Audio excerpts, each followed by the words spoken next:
میں اس وقت جیل کی سلاخوں کے پیچھے بیٹھا تھا۔ اس کال کوٹھڑی میں میرے علاوہ 2 خطرناک مجرم اور بھی تھے۔ میرے ہاتھوں کو زنجیروں سے جکڑ رکھا تھا، کیونکہ میں جس جرم میں گرفتار ہوا تھا سننے والوں کو اس بات پر یقین بھی نہ آتا۔ پہلی ہی رات میں نے اپنی بیوی کے ساتھ ایسا کام کیا تھا کہ وہ جان سے ہی ہاتھ دھو بیٹھی تھی۔ میری آنکھیں ابھی بھی سرخ تھیں۔ پچھلی رات یاد آتے ہی میری رگوں میں فشار خون بلند ہوا تھا۔ سرخ لباس میں وہ جان لیوا حد تک حسین لگ رہی تھی۔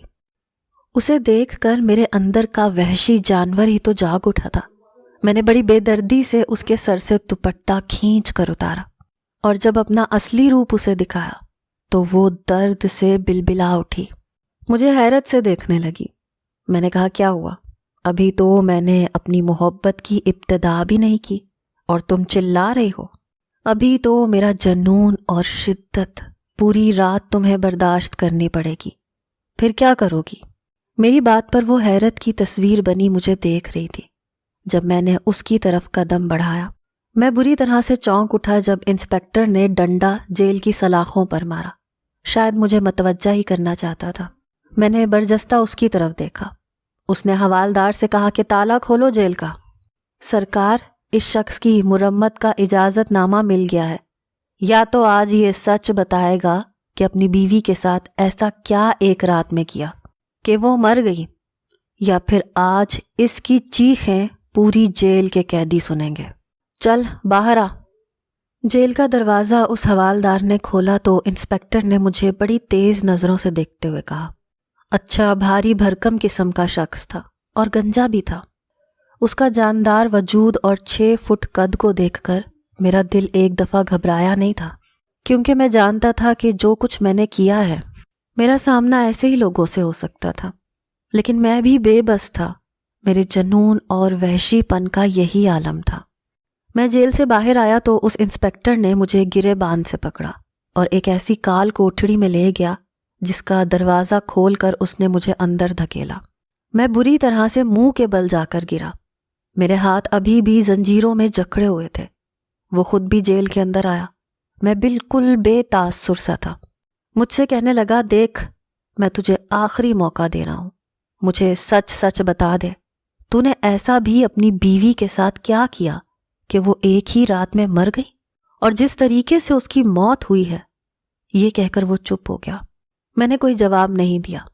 اس نے اپنا سوال 3-4 بار دہرایا، لیکن میں نے کوئی جواب نہیں دیا۔ پھر وہ کہنے لگا، تو ایسے نہیں مانے گا۔ پھر کہنے لگا، اپنی قیدی وردی کی شرٹ کے بٹن کھول، آج میں تیرا وہ حشر کروں گا کہ تیری زبان سچ بتانے پر مجبور ہو جائے گی۔ سالے، بیوی کو دیکھ کر ایسا بھی تیرے اندر کون سا جانور جاگ اٹھا تھا؟ ذرا میں بھی تو دیکھوں۔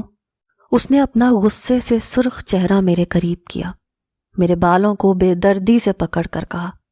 میں نے کہا، میرے ہاتھ زنجیروں سے کھول اور کسی لیڈیز کانسٹیبل کو میرے حوالے کر، پھر تجھے بتاتا ہوں میرا جنون کیا ہے۔ آنکھیں تو میری ابھی بھی سرخ تھیں۔ میں نہ جانے کیسے اپنا غصہ ضبط کیے ہوئے تھا۔ وہ کہنے لگا، سالے، تجھے میں بتاتا ہوں، آج تیرا سارا جنون نکال کے رکھ دوں گا۔ اس نے میری شرٹ کو بری طرح سے کھینچا کہ سارے بٹن ٹوٹ کر گر گئے۔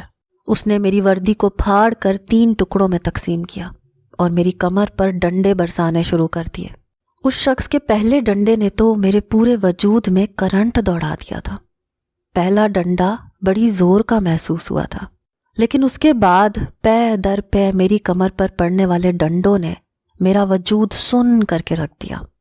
اب ایسی بات بھی نہیں کہ مجھے تکلیف نہیں ہو رہی تھی، مجھے بہت زیادہ درد ہو رہا تھا، اتنا کہ میں برداشت نہیں کر پا رہا تھا۔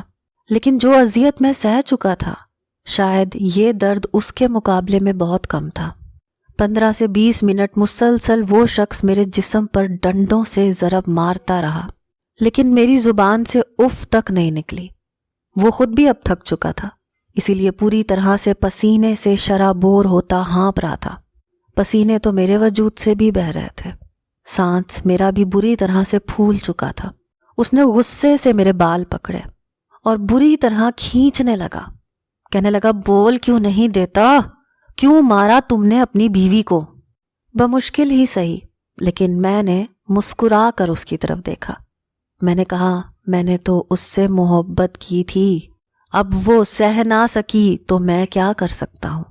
ایک رات بھی وہ میرے پیار کی متحمل نہیں ہو پائی، اور دعوے تو اس نے زندگی گزارنے کے کیے تھے۔ یہ تو اسے مجھ سے شادی کرنے سے پہلے سوچنا چاہیے تھا۔ انسپکٹر کہنے لگا، ہمارے سامنے زیادہ ڈرامے بازیاں مت کر، پوسٹ مارٹم کی رپورٹ کل تک آ جائے گی، اسی سے پتہ چل جائے گا کہ تو نے اپنی بیوی کے ساتھ کیا کیا ہے۔ یہ سن کر پہلی بار میرا دل دھڑکا تھا، کیونکہ پوسٹ مارٹم رپورٹ تو واقعی میرے ہر راز کو کھول دیتی۔ میں خاموش ہو گیا۔ وہ شخص کہنے لگا، جس درندگی سے تو نے اسے مارا ہے، اس کے گھر والے رو رو کے بے حال ہیں۔ وہ کہتے ہیں تو نے جان بوجھ کر ان کی بیٹی کو اپنے پیار کے جال میں پھنسایا تھا اور پھر اس کا قتل کر دیا۔ یہ تیری سوچی سمجھی سازش تھی، یہ موت کوئی اتفاقیہ موت نہیں تھی۔ کل کی رپورٹ تجھے مجرم ثابت کر دے گی، پھر دیکھ تیرا حشر کیا ہوتا ہے، بچے گا تو بھی نہیں۔ یہ کہہ کر وہ جیل سے باہر نکل گیا۔ مجھے بھی حوالدار لے جا کر وہیں بند کر دیا جس جیل میں پہلے بند تھا۔ وہاں موجود دونوں قیدی مجھے چپ چاپ دیکھ کر کچھ حیران تھے، کیونکہ میرے وجود پر پڑنے والے ڈنڈوں سے اب خون رس رہا تھا، اور ایسی حالت میں قیدیوں کی ہائے ہائے نہیں رکتی، ان کا کراہنا اور تڑپنا جاری رہتا ہے۔ میں خاموشی سے بمشکل ایک کونے میں بیٹھ گیا، اپنی گزشتہ زندگی کے بارے میں سوچنے لگا، جو کہ میرے لیے ایک بہت تلخ باب تھا۔ بہت محبت کی تھی میں نے مریم سے، بے تحاشا۔ مرد سب کچھ برداشت کر لیتا ہے، لیکن عورت کی بے وفائی نہیں سہ سکتا۔ میرے ساتھ بھی کچھ ایسا ہی معاملہ ہوا تھا۔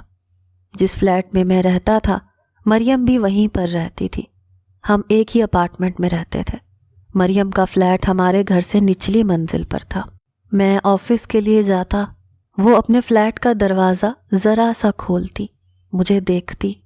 پہلے پہل تو میں نے اس بات کو نظر انداز کیا، لیکن ایک بار اتفاقیہ میری نظر آدھے دروازے تک پڑی۔ ایک بے حد خوبصورت لڑکی سامنے کھڑی تھی۔ میں تو آنکھیں جھپکنا بھول گیا، اس کے حسن کا اسیر ہو گیا۔ جب میرا اس سے نظروں کا تصادم ہوا اور میں نظر پلٹنا بھول گیا، لیکن اس سے پہلے کہ میں اپنا سب کچھ وہیں کھو بیٹھتا، فلیٹ کا دروازہ دھڑام سے بند ہوا۔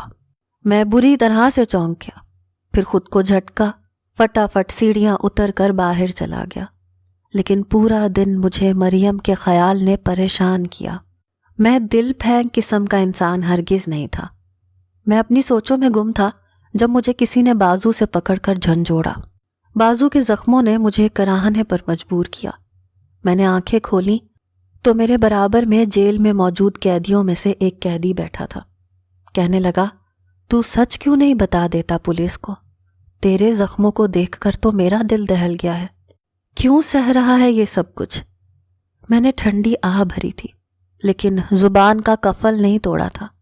ہمیشہ عورت کو ہی پارسائی کی دیوی سمجھا جاتا ہے، وفا کا پیکر کہا جاتا ہے، اور بے وفائی کا لیبل مرد کے ماتھے پر چپکا دیا جاتا ہے۔ لیکن میرا کیس شاید مختلف تھا۔ اگلے روز وہ پولیس والا دوبارہ میری جیل میں آیا، مجھے کنکھیوں سے دیکھ رہا تھا۔ کہنے لگا، میں نے زندگی میں بڑے خبیث قسم کے لوگ دیکھے ہیں، مگر تجھ جیسا چالاک قاتل نہیں دیکھا۔ ابے، تو نے 2 شادیاں کر رکھی تھیں، پہلی بیوی بھی مر چکی ہے اور دوسری کو تو نے ایک رات میں مار ڈالا، ایسی کون سی آگ ہے تیرے اندر؟ میں نے کوئی جواب نہیں دیا۔ پھر بولا، تیری گزشتہ زندگی کی ساری پول پٹاریاں کھل رہی ہیں میرے سامنے۔ پھر اس نے مجھے جو خبر سنائی وہ میرے لیے کربناک تھی۔ وہ کہنے لگا، تیری بیوی کی پوسٹ مارٹم کی رپورٹ آ چکی ہے۔ اس رپورٹ نے مجھے حیرت میں ڈال دیا ہے، کیونکہ جیسا ہم سمجھ رہے تھے ویسا تو کچھ ہے ہی نہیں۔ پھر وہ پولیس والا کہنے لگا، تیرا کیس میرے لیے ایک پہیلی بن چکا ہے، تو سچ بتا دے، میں وعدہ کرتا ہوں تجھے آزاد کروا دوں گا۔ اس کی بات سن کر میں پھٹ پڑا۔ میں نے کہا، تم لوگوں کے وعدے کبھی سچے نہیں ہوتے۔ عورت 4 آنسو بہا کر مظلوم بن جاتی ہے، اور مرد صرف اس لیے جھوٹا پڑ جاتا ہے کیونکہ ہمارا معاشرہ ہی اسے ظالم سمجھتا ہے، لیکن عورت کی صفاکی کوئی نہیں دیکھتا۔ میری بات سن کر انسپکٹر کہنے لگا، تو مجھے ساری بات سچ بتا، میں وعدہ کرتا ہوں تیرے ساتھ انصاف کرواؤں گا۔ میں نے کوئی جواب نہیں دیا کیونکہ میں جانتا تھا کہ یہ سارے جھوٹے دلاسے ہیں۔ اس نے میری جیل کا دروازہ کھولا، کہنے لگا باہر آ۔ مجھے پھر اسی کال کوٹھڑی میں لے گیا جہاں اس نے میرا ریمانڈ لیا تھا، لیکن اس بار وہاں پر گول میز اور 2 کرسیاں رکھی تھیں، پیچھے وہی پیلا بلب جل رہا تھا۔ اس بار اس انسپکٹر کا لہجہ بڑا دھیما تھا، کہنے لگا جو کچھ پوسٹ مارٹم میں آیا ہے اس نے مجھے حیران کر دیا ہے۔ میں تو تجھے حوث کا پجاری سمجھتا تھا، لیکن ایسا نہیں ہے۔ اپنا چہرہ میرے چہرے کے قریب کیا، کہنے لگا سچ بتا، مسئلہ کیا ہے تیرے ساتھ؟ میں اب بھی چپ تھا، پھر بولا اتنا ہی بتا دے کہ پہلی بیوی کو کیوں مارا تھا۔ اس سوال نے تو گویا میرے اندر آگ سی لگا دی۔ میں نے کہا میں نے نہیں مارا تھا اسے۔ میرا لہجہ اس قدر بلند تھا کہ وہ انسپکٹر دیکھ کر چونک سا گیا۔ اتنا کہنا تھا کہ میرا ضبط جواب دے گیا۔ میں پھوٹ پھوٹ کر رونے لگا۔ میری آنکھوں کے سامنے مریم کا چہرہ آ گیا، ہنستا مسکراتا، معصومیت کی تصویر تھی وہ لڑکی۔ مجھے یاد آنے لگا ایک دن اماں نے بھنڈی بنائی تھی، مجھے بالکل پسند نہ تھی۔ میں نے کہا اماں میں کھانا نہیں کھاؤں گا، آپ جانتی ہیں مجھے یہ نہیں پسند۔ میری ماں کہنے لگی اچھا آج کھا لو، کل تمہاری پسند کا بنا دوں گی، لیکن میں نے صاف انکار کر دیا۔ میں منہ سجا کر ٹی وی دیکھ رہا تھا جب باہر دروازے کی ڈور بیل بجی۔ اماں نماز پڑھ رہی تھیں، اسی لیے مجھے اٹھ کر جانا پڑا۔ میں نے پوچھا کون؟ تو ایک سریلی سی آواز میرے کانوں سے ٹکرائی، کہنے لگی جی دروازہ کھولیے، میں آپ کے پڑوس سے آئی ہوں۔ میں نے دروازہ کھولا تو سامنے وہی حسین دوشیزہ کھڑی تھی۔ اسے دیکھ کر تو میری سوجھ بوجھ پھر سے گم ہوئی تھی۔ مسکراتے ہوئے اس نے اپنے ہاتھ میں پکڑی پلیٹ میرے سامنے کر دی۔ میں نے پلیٹ اس کے ہاتھ سے لے کر اوپر رکھا رومال ہٹایا تو اس میں پلاؤ تھا۔ کہنے لگی خالہ جی گھر پر ہے؟ میں پیچھے ہٹ گیا۔ میں نے کہا جی اندر نماز پڑھ رہی ہیں۔ وہ اندر آ گئی۔ میری ماں نے جیسے ہی سلام پھیرا تو اس نے میری والدہ کو سلام کیا، کچھ دیر ادھر ادھر کی باتیں کیں، پھر چلی گئی۔ میں ابھی تک مین دروازے پر کھڑا اسی کو دیکھ رہا تھا۔ جاتے ہوئے مجھ سے کہنے لگی یہ پلاؤ میں خاص آپ کے لیے لائی ہوں کیونکہ مجھے پتا ہے آپ بھنڈی نہیں کھاتے۔ یہ سن کر مجھے حیرت کا جھٹکا لگا تھا۔ پھر باتوں باتوں میں مجھے اپنی والدہ سے معلوم ہوا کہ وہ لڑکی روزانہ ہمارے گھر آتی ہے، میری والدہ سے ڈھیروں باتیں کرتی ہے۔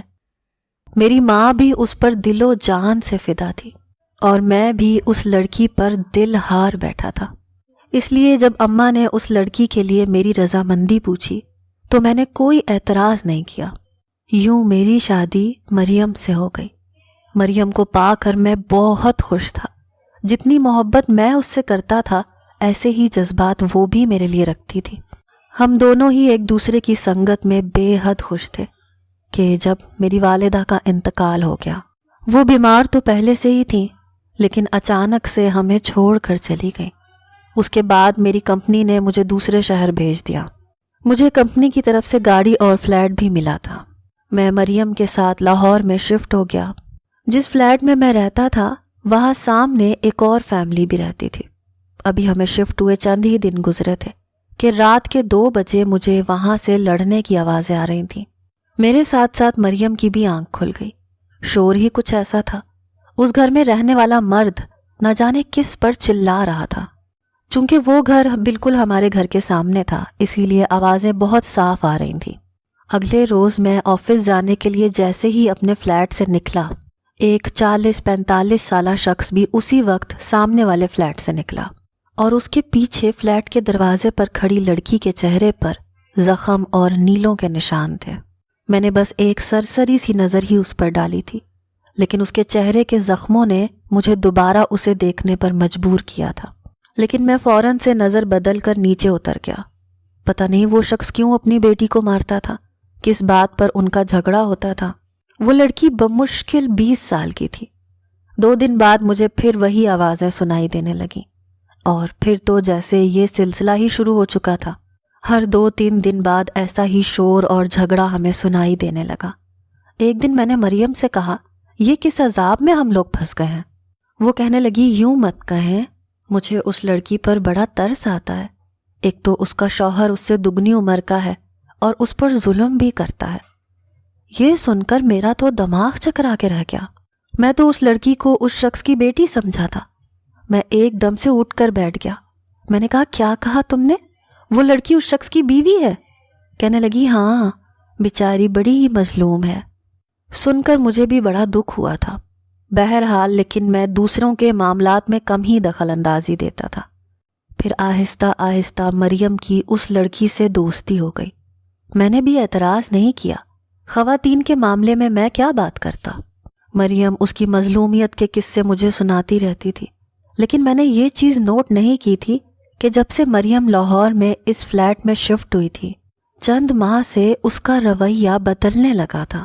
حالانکہ میری طرف سے کوئی روک ٹوک نہ تھی، لیکن اب اکثر وہ گھر کی طرف توجہ نہیں دیتی تھی۔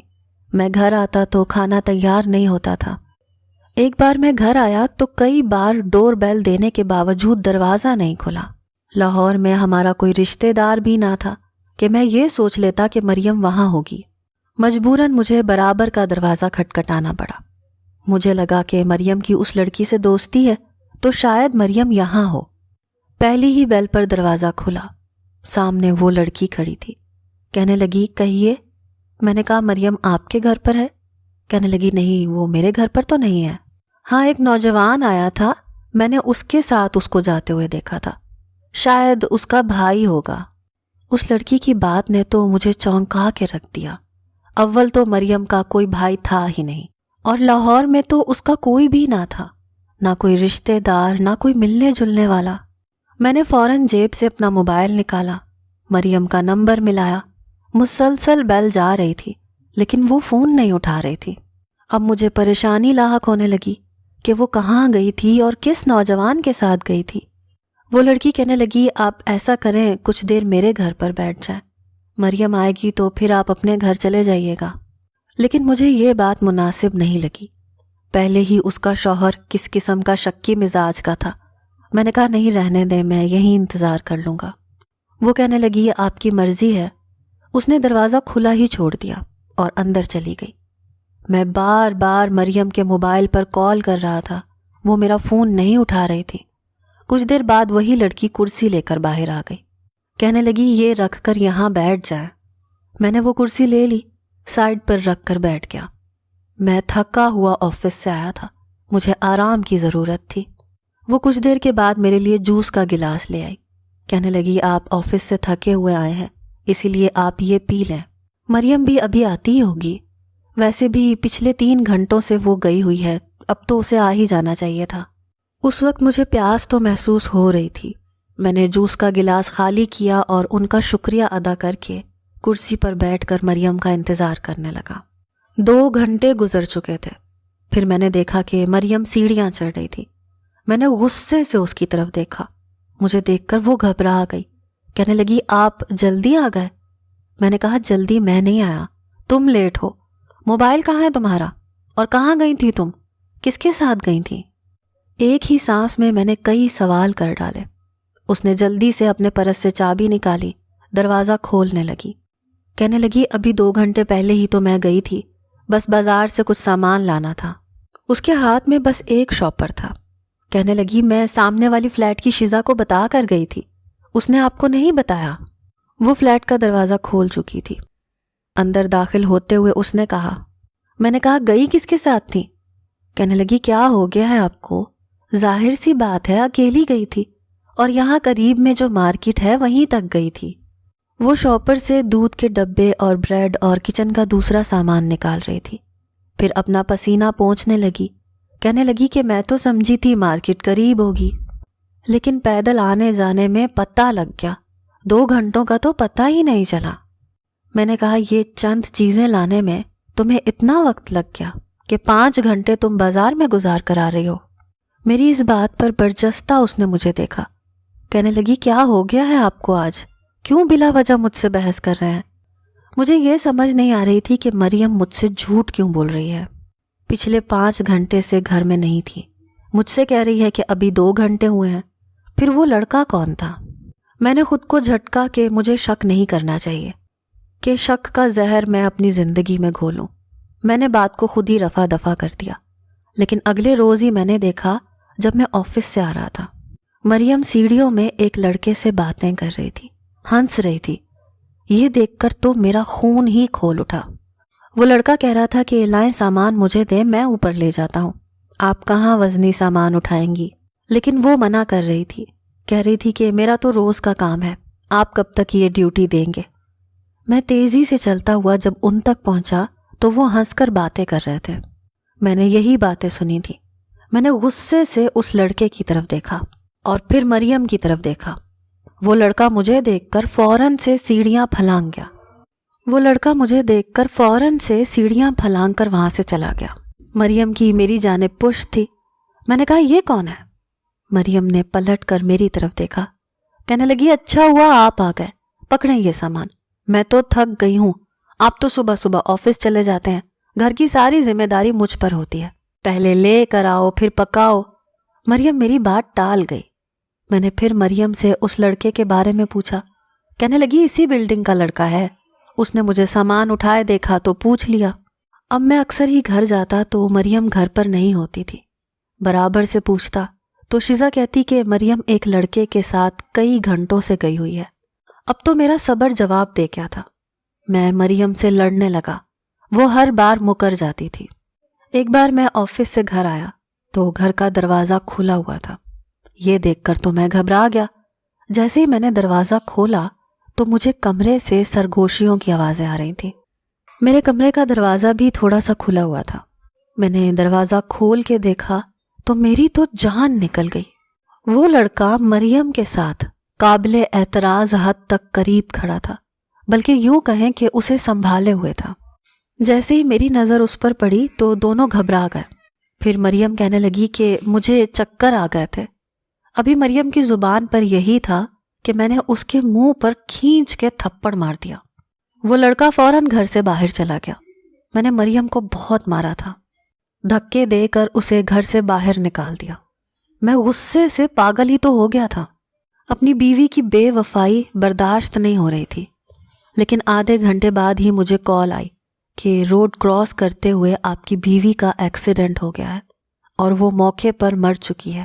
میرے لیے یہ خبر کسی دھماکے سے کم نہ تھی۔ مریم کو کھو دینے کا مجھے بہت دکھ تھا۔ میں غصے میں نہ جانے کیوں اندھا ہو گیا تھا، لیکن میرے لیے یہ بات ناقابل برداشت تھی کہ میری بیوی میرے ساتھ بے وفائی کرے۔ کچھ دن کے بعد مجھے سامنے والے فلیٹ سے شیزا کے شوہر کے مرنے کی بھی خبر ملی۔ اچانک سے اس کو ہارٹ اٹیک ہوا تھا اور وہ مر گیا۔ وہ بے سہارا ہو گئی۔ ایک بار کہنے لگی کہ میں اس سے شادی کر لوں۔ مجھے بھی ایک سہارے کی ضرورت تھی۔ میں نے بھی حامی بھر لی۔ جب میں نے شیزا سے نکاح کیا، وہ دلہن بن کر میرے کمرے میں بیٹھی۔ لیکن جیسے ہی میں اپنے کمرے میں داخل ہونے لگا تو وہ فون پر کسی سے بات کر رہی تھی۔ اس کی باتوں نے تو میرے ہوش اڑا دیے۔ کسی سے کہہ رہی تھی کہ میں تمہارے پیسے بہت جلد دے دوں گی، لیکن تم نے کمال کا کام کیا ہے۔ مریم کے لیے جو شک کا بیج تم نے سکندر کے دل میں ڈالا تھا، مریم کا پتا تو بڑی آسانی سے صاف ہو گیا۔ پھر اپنے بڈھے شوہر کو تو میں نے زہر دے کر ہی مار ڈالا۔ سب سمجھتے تھے کہ میں مظلوم ہوں، لیکن میرے مردوں سے غلط تعلقات کی وجہ سے وہ مجھے مارتا تھا۔ کسی کو شک بھی نہیں ہوا اور مجھے اپنی محبت بھی مل گئی۔ سکندر کو دیکھتے ہی میں اپنے ہوش کھو بیٹھی تھی، اسی لیے آج اسے پا بھی لیا۔ یہ سن کر تو میرا دماغ کھولنے لگا۔ اس لڑکی نے کیا گھٹیا کھیل کھیلا تھا میرے ساتھ۔ غصے سے میں کمرے میں داخل ہوا۔ اس کی وجہ سے میں نے اپنی محبت کو کھو دیا تھا، اسی لیے اس کا دوپٹہ بڑی بے دردی سے اتارا اور اسے بہت مارا، اور اس کے بعد اس کا گلا دبا کر میں نے اسے مار ڈالا۔ میں نے اس کے ساتھ کوئی بھی رشتہ قائم نہیں کیا تھا، اور یہی اس کی پوسٹ مارٹم کی رپورٹ میں بھی آیا تھا۔ اس نے میرا گھر برباد کر کے رکھ دیا تھا، میں کیسے اسے چھوڑ سکتا تھا؟ میری بات سن کر وہ پولیس والا خاموش ہو گیا۔ میں نہیں جانتا تھا کہ مجھے کیا سزا ملتی، لیکن میرا قصور صرف مریم پر شک کرنا تھا۔